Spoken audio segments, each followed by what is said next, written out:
ഓം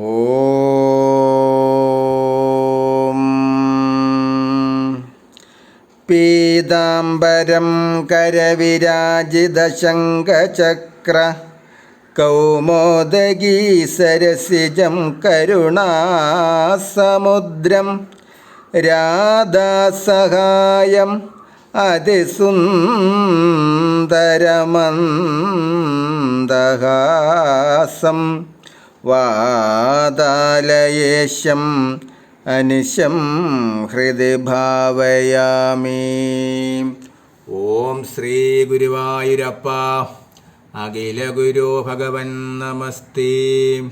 കൃഷ്ണായ വാസുദേവായ ഹരയേ പരമാത്മനെ പ്രണതക്ലേശനാശായ ഗോവിന്ദായ നമോ നമഃ. നമസ്തേ. ആത്മപ്രകാശം ചൊരിയുന്ന നാരായണീയ പാരായണത്തിലേക്ക് ഭക്ത്യാദരങ്ങളോടെ എല്ലാവർക്കും സ്വാഗതം. 6-ാം ദശകത്തിൽ ഭഗവാന്റെ വിരാട് സ്വരൂപ വർണ്ണനം തുടരുന്നു. ശ്ലോകങ്ങൾ 8, 9, 10.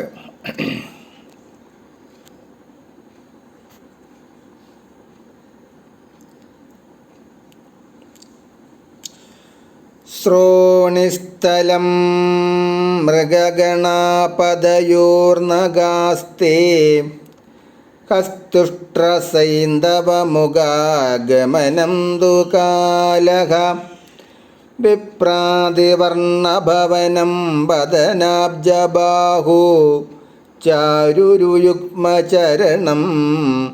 കരുണാംബുദേ തേ.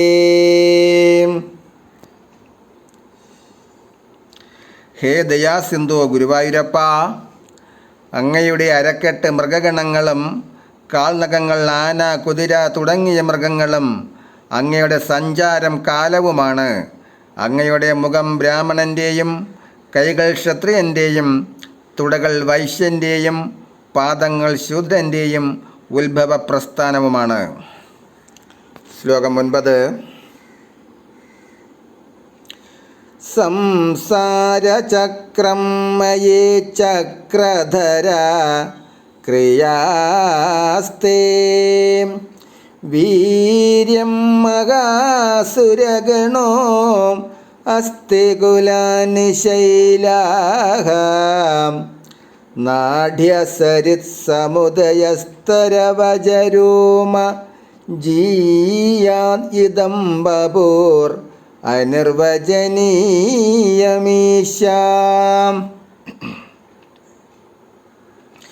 ഭഗവാന്റെ ചക്രായുധത്തിന് സുദർശനം എന്നാണ് പേര്. ആ സുദർശന ചക്രം ആയുധമായി ധരിച്ചിരിക്കുകയാൽ ചക്രധരൻ എന്ന നാമമുണ്ടായി ഭഗവാന്. അതാണ് ചക്രധരനായ ഗുരുവായൂരപ്പ എന്ന് പറയുന്നത്. ഭഗവാനെ, അങ്ങയുടെ പ്രവർത്തികൾ അഥവാ വ്യാപാരങ്ങൾ സംസാരചക്രമാണ്. വീര്യം വിക്രമശാലികളായ അസുരന്മാരാണ്. അസ്ഥികൾ പർവ്വതങ്ങളും നാഡികൾ നദികളും രോമങ്ങൾ വൃക്ഷങ്ങളുമാകുന്നു. ഭഗവാനെ, അനിർവചനീയമായ അങ്ങയുടെ ഈ ശരീരം വിശ്വരൂപം സർവോത്കർഷേണ വർത്തിക്കട്ടെ. ഭാഗവതത്തിൽ പരീക്ഷിത്ത് മഹാരാജാവിന് ഉപാസിക്കേണ്ട വിധത്തിൽ 2ാം സ്കന്ധത്തിലും ഭഗവത്ഗീതയിൽ അർജുനനെ അറിയിക്കാനായി 11-ാം അധ്യായത്തിലും വിശ്വരൂപ ദർശനം വർണ്ണിക്കുന്നുണ്ട്. ശ്ലോകം 10.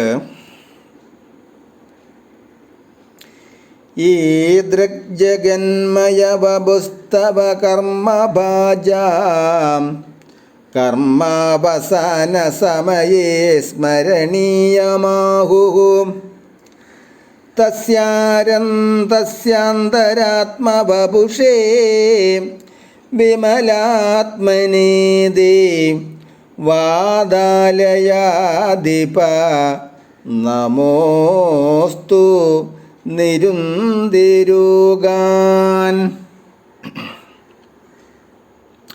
അല്ലയോ വിശ്വമൂർത്തേ, ഇപ്രകാരമുള്ള അങ്ങയുടെ വിശ്വരൂപം കർമ്മികൾക്ക് കർമാവസാന കാലത്തെ സ്മരിക്കേണ്ടതാണെന്ന അഭിമതം ജഗദ്രൂപത്തിൻ്റെ അന്തരാത്മാവും വിശുദ്ധാത്മാവുമായ അങ്ങേക്ക് നമസ്കാരം.